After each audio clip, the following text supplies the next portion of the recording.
তো আমরা যত আমরা মানবো তত আমাদের মানাতে সুবিধা হবে।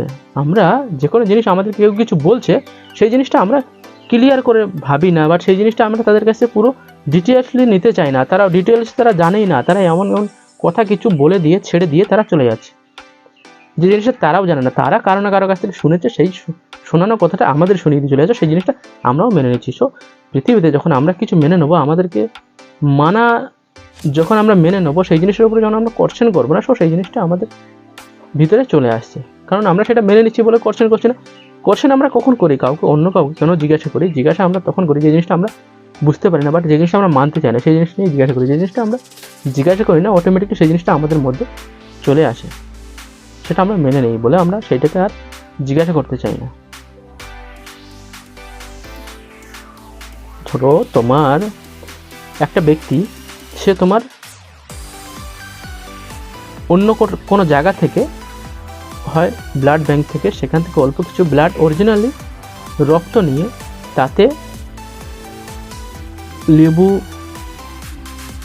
লঙ্কা সব কিছু লাগিয়ে দিয়ে যদি তোমার ডেলি প্রতিদিন যদি তোমার দরজার সামনে রেখে দেয়, প্রতিদিন কন্টিনিউসলি এটা যদি হয়, আর সেখানে যদি একটা কাগজে লেখা থাকে যে এতদিনের পরে কেউ না কেউ একজন মারা যাবে, সো দেখবে সেই ফ্যামিলির অবস্থাটা কীরকম হবে। দেখবে যে রাখছে তার কিছু হোক না হোক, তার যার বাড়ির সামনে রেখে দিচ্ছে, এটা কন্টিনিউ যখন 1 সপ্তাহ 5 দিন 4 দিন যখন করবে, কন্টিনিউ যখন রক্তটা রেখে দিয়ে আসবে, কাঁচা রক্ত, কারণ ব্লাড ব্যাংক থেকে যখন রক্ত নেবে ওটা কাঁচা রক্ত, ওই রক্তটা নষ্ট হয় না। ওই রক্তটা যখন প্রতিদিন যখন তার বাড়ির সামনে দেবে আর একটা কাগজ যখন পাবে, সো সেই ফ্যামিলির পুরো লোক একটা আতঙ্কে থাকবে যে কে জানি না কার লাইনটা আসবে, কে আমাদের থেকে ছেড়ে চলে যাবে। সো তখন তারা বাবার কাছে যাচ্ছে, এখানে যাচ্ছে, ওখানে যাচ্ছে, বাবাকে গিয়ে জিজ্ঞাসা করছে যে বাবা এরকম কেন হচ্ছে এরকম। সো বাবা একটা মন মানানো একটা ঘটনা, সেখানে কাহিনী একটা শুনিয়ে দিচ্ছে কি তোমাদের বাড়িতে এই পুজো করতে হবে, এই করতে হবে, এটা দিতে হবে, ওটা দিতে হবে, এত টাকা দিতে হবে, এত পয়সা দিতে হবে, তারপরে তোমাদের একটা জিনিস দেব, দিলে সবাই সুস্থ থাকবে, তখন আর কারো কিচ্ছু হবে না, এই বাধাটা তখন কেটে যাবে। কিন্তু সেটাও কিছু না কিছু তার পয়সা নেওয়ার একটা রাস্তা। আমাদের এই পৃথিবীতে প্রচুর বাবা আছে, তো বাবাদের মধ্যে 90% বাবা তারা পুরো ফ্রড।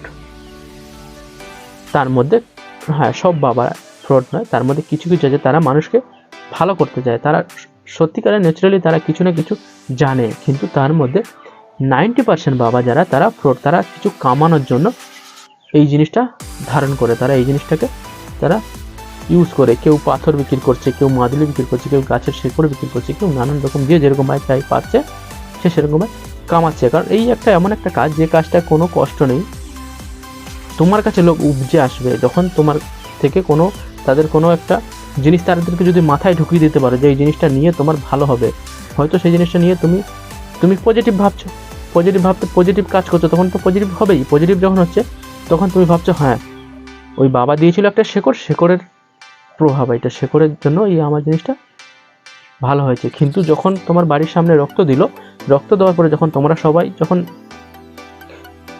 একটা ভয় মনে চলে আসবে, মনে যখন একটা ভয় চলে আসবে, ভয়তে যে কোনো কাজ করবে, কাজটা 100% খারাপ হবেই।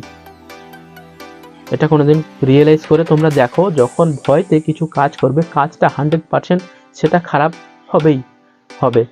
কিন্তু কোনো কাজ যদি মেন্টালিটিতে নিয়ে, যদি সেই কাজটা যদি প্রভাবশালী, সেই কাজটা পুরো ডিপলি, সেই কাজটা পুরো 100% দিয়ে যদি করো, সেই কাজটা 100% ভালো হবে। তখন সেই তার ক্রেডিট কার কাছে যাচ্ছে? আমার কাছে যে শেকড় দিয়েছে বাবা, সেই শেকড়ের ক্রেডিট আর হচ্ছে বাবা ক্রেডিট। সে তখন আরও 2-5 জন কাস্টমারকে ডেকে নিয়ে তার কাছে যাচ্ছে, বাবার একটা বিশাল একটা টাকা ইনকাম হচ্ছে। তো ভাই তাদেরকে বলবো বাবা টাবা এসব ছেড়ে মেহনতে ধ্যান দাও। তোমরা পড়াশোনা করেছো, আংটি শোকে নাও, কোনো বাবার কথাতে নাও না। শখ যদি হাঁকে নাও কোনো একটা ভালো আংটি, যে জিনিসটা অনেকেরই শখ থাকে, ইচ্ছে থাকে, সেটা নিতে পারো, কিন্তু বাবাদের কাছ থেকে নিও না। বাবাদের কাছ থেকে নিয়ে যখন তোমরা মেহনত করছো, কিছু করছো, যখন তোমরা আরও যখন ভালো কিছু করছো, তখন তোমরা সেই জায়গাটা আরও ডিপলি, তোমরা সেই জায়গাটায় একটা রাউন্ডিং হয়ে তোমাদেরকে সেই জায়গাটায় ডিপলি তোমাদেরকে তারা বেঁধে দিচ্ছে। এই আংটি তোমাদেরকে বেঁধে দিচ্ছে কি এই জিনিসটা আছে বলে আমরা অনেক কিছু করতে পারছি, আমরা অনেক ভালো আছি, আমি আজকের এই জায়গাটা এসেছি, তখন তোমাদের একটা ভয় থাকবে যে এই আংটি যেন আমার কাছ থেকে কোনোদিন না যায়। তোমরা সেখান থেকে ছাড়ছো না, সেই জিনিসে আবার ডিপলি চলে যাচ্ছে। আংটি তোমাদের একটা ভয় থাকবে এই আংটি যেন আমার আঙুল থেকে যেন কোনোদিন না হারায়, কোনোদিন সে হারাতে চাইবে না। সেরকম যখন কোনো কাজ পজিটিভলি করবে সেই কাজটা 100% হবে। 100% যখন হবে তখন ক্রেডিট দিচ্ছ কাকে? আংটিকে। সো দেখা যাচ্ছে আংটি ছাড়াও তুমি সেই কাজটা যদি 100% দিয়ে করো, পুরো প্রভাবশালী, পুরো মন লাগিয়ে করো, তাহলে আংটি ছাড়াও সেই কাজটা তুমি সাকসেসফুল হতে পারবে। না শুধু এটা আমাদের এই হিন্দু রিলিজনে নয়, প্রতিটা রিলিজনে এই সিস্টেমটা আছে। আমরা কিছু করছি, করে যখন সেই জিনিসটা ভুল হয়েছে সেটা ভগবানের উপরে দিয়ে দিচ্ছি, কি ভগবান আমার জন্য ছেলে হয়, অনেকেই বলছে আমার জন্য মেয়ে হয়। তো দেখা যাচ্ছে যে বলছে মেয়ে হোক তার বাড়িতে ছেলে হচ্ছে, যে ছেলে হোক বলছে তার বাড়িতে মেয়ে হচ্ছে। তো ভাই সেখানে ভগবানকে দেখে যখন ভগবান যখন আমাদের মতন যখন হচ্ছে না, আমাদের মতন যখন আমরা পাচ্ছি না, তখন বলছি ভগবান আমার জন্য ঠিক করে নি, আমার জন্য।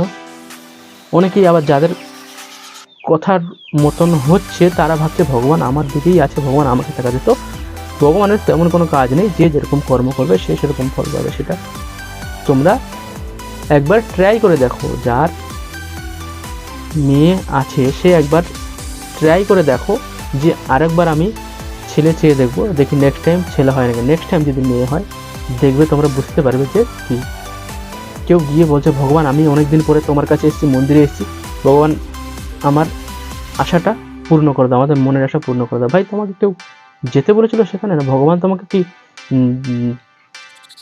কাঠ দিয়েছিল যে তুমি আসো আমার কাছে চাও, তুমি যা চাইবে আমি তাই দেবো? ভাই ভগবানকে ভগবানের জায়গায় থাকতে দাও, আমাদেরকে কি করে কর্ম করতে হবে, কি করে আগে যেতে হবে সেটা আমাদের ভাবতে হবে। আমাদের এই ভগবানকে একটা জিনিস বলতে পারো, ভগবান আমাকে সুস্থ রাখো, আমাকে ভালো রাখো, আমি নিজে মেহনত করে আমি অনেক কিছু করে নেব।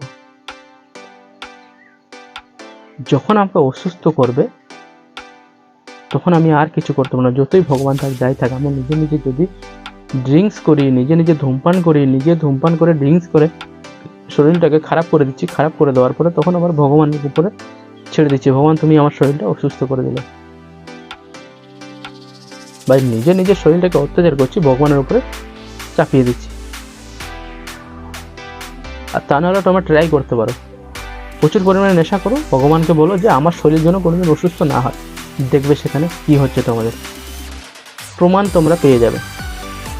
প্রচুর পরিমাণে নেশা করো, নেশা করার পরে বলো 2 বছর 1 বছর পর ভগবান যেন আমাদের কোনোদিন যেন অসুস্থ না হয়, তখন দেখবে খেতে খেতে খেতে খেতে এমন একটা রোগে পড়ে যাবে যে রোগ থেকে ভগবান কি কোনো ডাক্তারও সেদিন বলে দেবে যে সরি আমি পারবো না। সেদিন তোমরা বুঝতে পারবে যে তোমাদের ভগবান তোমাদের জন্য কি করেছে। ওকে না?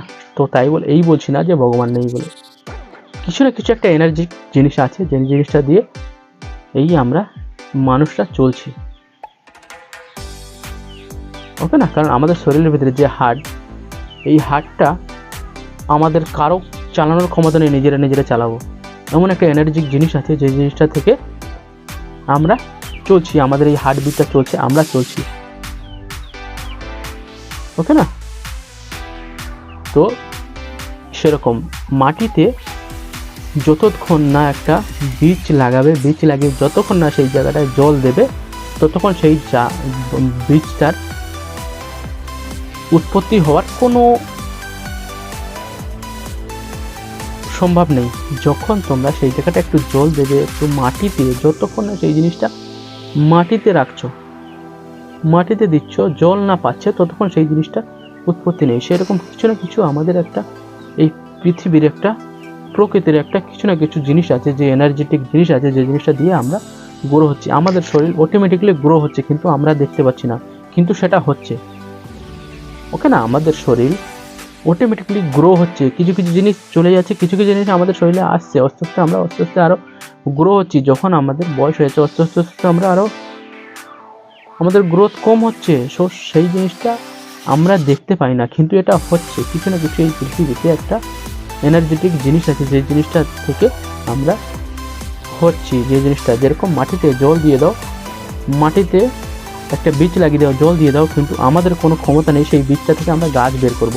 অটোমেটিকলি এমন একটা এনার্জিক জিনিস আছে এই মাটির মধ্যে, এই জলের মধ্যে, এই হাওয়ার মধ্যে, এই আকাশের মধ্যে, কেন এই আগুনের মধ্যে, যে জিনিসটা অটোমেটিকলি সেখান থেকে গাছ হয়ে বেরিয়ে যাচ্ছে। আবার যখন তার একটা নির্দিষ্ট একটা বয়স হয়ে যাচ্ছে, নির্দিষ্ট একটা সময় হয়ে যাচ্ছে, সেই তখন অটোমেটিকলি আবার যেখান থেকে এসেছে সেখানেই মিশে যাচ্ছে। ওকে না? তো আংটিতে বিশ্বাস নয়, কোনো মাদলিতে বিশ্বাস নয়, কোনো বাবাকে বিশ্বাস নয়।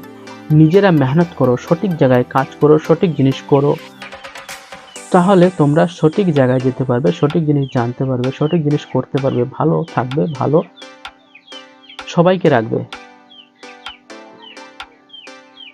ওকে না? তো চ্যানেলে অনেকেই নতুন আছে, তাদেরকে বলবো চ্যানেলটা সাবস্ক্রাইব করো, বন্ধুকে অনেক অনেক শেয়ার করো। তোমরা ভিডিও দেখছো কিন্তু সাবস্ক্রাইব করছো না, সাবস্ক্রাইব করে বেল আইকনটা দাবিয়ে দিও, তাহলে কি যখন আমি নতুন কোনো ভিডিও ছাড়বো ভিডিওটা ডাইরেক্টলি তোমাদের ফোনে যাবে। ওকে না? তো চলো আবার দেখা হবে নেক্সট ভিডিওতে। ওকে, জয় হিন্দ, বন্দে মাতরম, টাটা, বাই বাই।